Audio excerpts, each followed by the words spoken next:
I'm here as a third-party intervener and a special appearance. Whether you were again, that's on him. Mr. Lester, I've muted your device, Mr. Lester, because you are being disruptive. I am going to hold you in contempt and sentence you to 93 days in jail. Let me do one thing at a time. Your constant interrupting me is... I'm just tired, man. I'm tired, Mr. Stop interrupting me, Mr. Lester. Damn. Yeah, and so I'm going to deny the request for a personal recognizance bond. That's crazy. Because I ain't... Buckle up, because today's courtroom chaos is straight out of a legal drama. Meet Mr. Lester, our latest self-proclaimed sovereign citizen of the day. This guy rolled into court fully convinced that laws don't apply to him. Spoiler, they absolutely do. From the moment things kicked off, it was a total train wreck. The judge wasn't having any of it and quickly shut down the theatrics. What followed was less of a legal proceeding and more of a one-sided roast. And Mr. Lester, he was clearly out of his depth. Here's the kicker, he was so committed to his I'm above the law routine that even his own attorney couldn't stick around. That's right, the lawyer tapped out and walked away mid-case. Honestly, can't blame him. A quick reality check. Claiming to be a sovereign citizen doesn't exempt you from legal responsibilities. Courts don't play pretend, and neither does the justice system. So, let's hear it. What's your take on the sovereign citizen movement? Are these folks just misinformed, delusional, or trying to hack the system? Drop your thoughts below. Now, let's dive into the courtroom chaos featuring Mr. Lester, the sovereign star of today's legal circus. We are here today for a pretrial hearing in this case, and we are proceeding today by video conference and also in person. We are, or first let me ask the attorneys to place their appearance on the record, beginning with Ms. McClure. B.B. McClure on behalf of the people. Your Honor, Michael Dagger-Margosian for Mr. Lester. All right, and Mr. Dagger-Margosian, where do we stand with Mr. Lester's case today?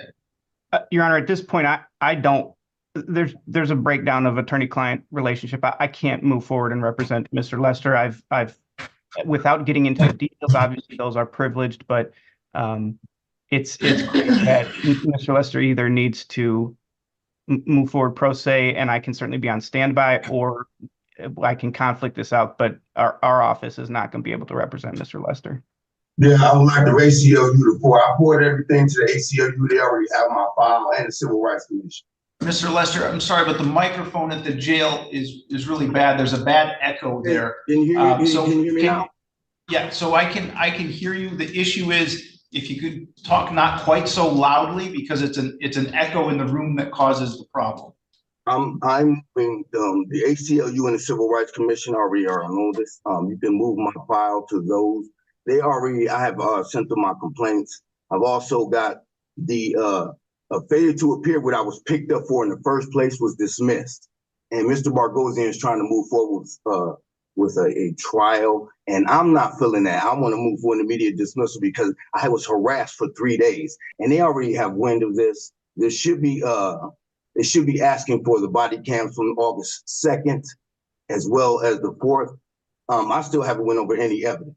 So the Civil Rights Commission has my paperwork, and my affidavits rather, and the ACLU is on standby as well. I just rather for my whole file to go to them and let them represent them. Let them take a look at what's going on. I don't have any transcripts. I haven't talked to Ms. Margosian since then. I had to have the jail email the courts for a court date because I've been sitting here for so long. Like I said, the failure to appear got dismissed. That's what I was picked up for originally. Okay, so Mr. Lester, you've been charged with possession of methamphetamine and 2 counts of assaulting, resisting, obstructing a police. All right, now it really starts to unravel. As if things weren't wild enough, it turns out Mr. Lester isn't just some random courtroom clown. He's actually facing methamphetamine charges. Yep, that adds a whole new layer of chaos to the show. And just when you think it couldn't get weirder, he starts demanding a special lawyer. Not a public defender, not private counsel. Nope, some imaginary legal unicorn only he seems to understand. It's like watching someone argue with reality and losing badly. Hilarious? Absolutely. Painful? Also yes. So what are we thinking so far? Because believe me, this spiral is just getting started. It gets louder, messier, and way more unhinged from here. Let's get back into it. The courtroom circus continues, and Mr. Lester is still the ringleader of the ridiculous. you have previously been represented by the public defender's office, and they are requesting to withdraw as your attorney at this point. If that were to happen, another attorney would be assigned to you.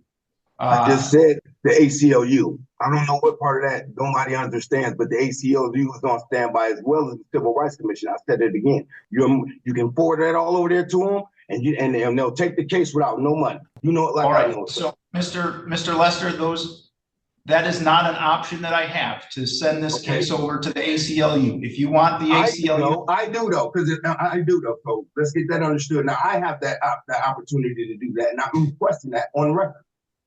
okay, you can request that, but the court is not in a position to do that. If you want someone else to represent, am, sir. That's what I'm trying to tell you. It's not simple as you just putting the case together and sending it to them. It's not even you. Mr. Margosian can do it. It's not even your office that needs to do it. Mr. Lester, please don't interrupt me when I'm talking to you. Right. Here we go. All right. Right now, the public defender's office represents you. I'm going. No, they don't. He just said he didn't want to represent. All right, Mr. Lester is off camera. I don't know whether he's still in the room. I'm standing right here. I can hear every word. I'm here as a third-party intervener and a special appearance.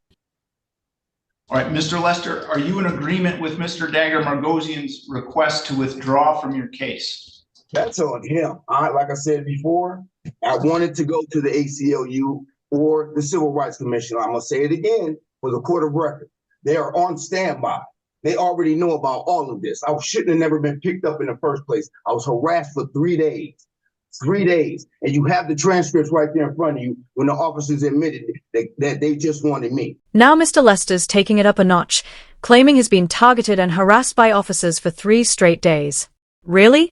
Because based on how he's behaving in court, it seems more like he's the one doing the harassing, including taking shots at the judge like it's open mic night at a comedy club.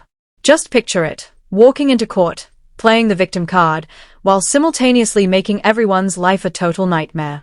You genuinely can't script this kind of chaos. Sovereign citizens always seem to unlock a new level of delusion, and Lester's clearly speed-running it.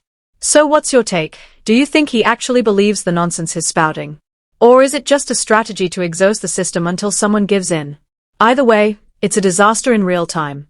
Let's get back to the madness, because this courtroom drama is far from over. And it's in the police report. Mr. Lester, I need a yes or no answer to the question of whether you are. Again, that's on him. Mr. Lester, I've muted your device, Mr. Lester, because you are being disruptive and you are not allowing this court process to continue. I'm going to give this one more opportunity. I'm going to unmute your device. I'm going to ask you the question. If you don't answer or if you continue with this disruptive behavior, I am going to hold you in contempt and sentence you to 93 days in jail. Very unprofessional. Mr. Lester, are you in agreement or are you not in agreement with Mr. Dagger Margosian's request to withdraw as your attorney? Well, if you please, yeah, I'm in agreement.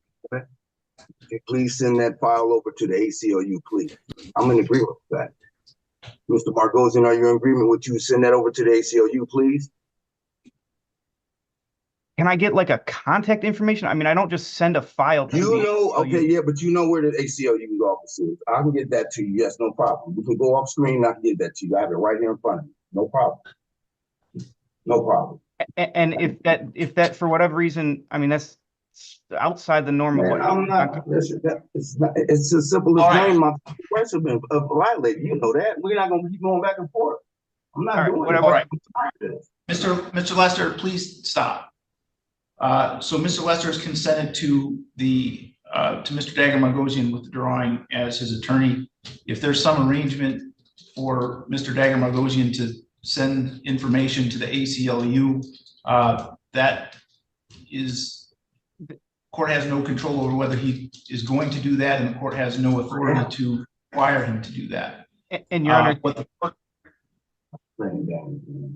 what the court is required to do under this process is to provide for the appointment of a special public defender. If Mr. Lester can get the ACLU to represent him, then you need to make arrangements to do that. And if there's an appearance filed by the ACLU, then they are welcome to represent him. But as it stands now, he is without attorney, and the court will make the appropriate arrangements to have a special public defender appointed. If the ACLU wants to substitute in place of that person, they are welcome to do so. Yeah.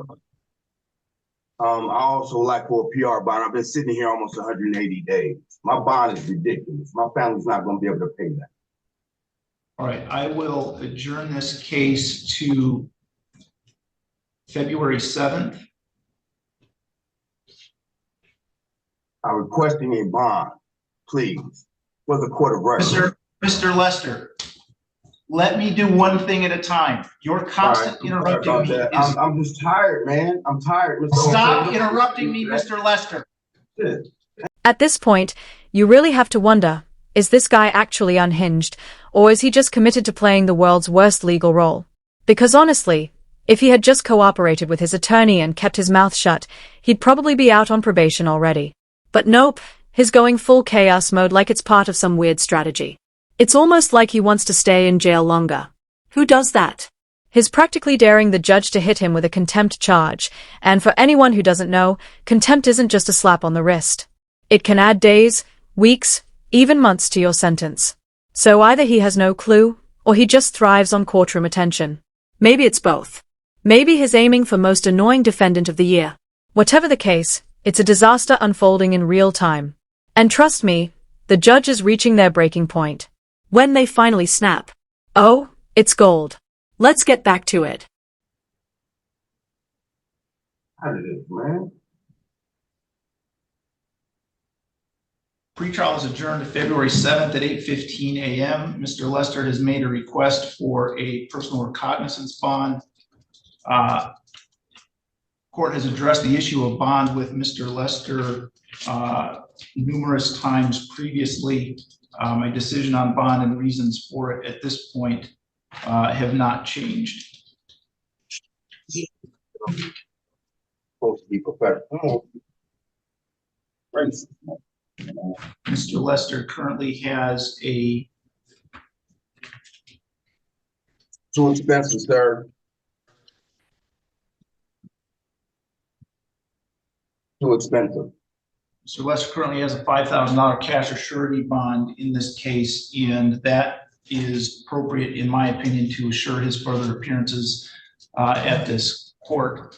And so I'm going to deny the request for a personal recognizance bond. That's crazy. Because I ain't white. Mr. Mark, go Mr. Lester.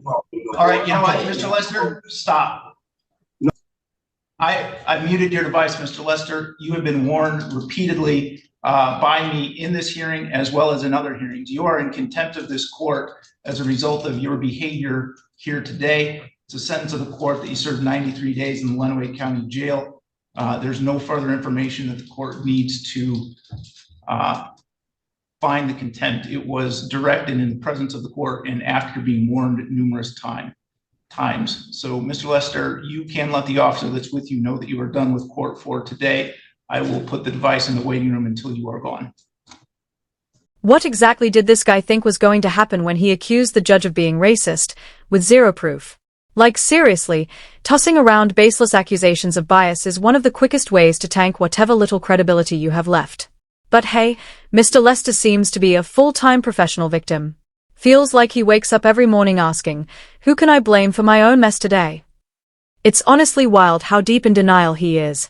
And the craziest part? The judge actually kept it together through most of it. Sure, there were a few heated moments, but considering the absolute circus this guy was putting on, I'd say the judge showed remarkable restraint. Now let's talk about that contempt charge. Was it justified? In my opinion, absolutely. Honestly, it was overdue. With the way he was acting, he's lucky that's all he got. At this point, staying behind bars for a bit might be the only thing that forces a reality check. Because this whole I'm the victim routine? Yeah, that only works for so long before the court just says, we're done here. So what did you think? Was the judge too harsh, or did Mr. Lester have it coming? Drop your thoughts in the comments, And if you're into wild courtroom meltdowns like this, don't forget to like and subscribe. Thanks for watching, and I'll catch you in the next one.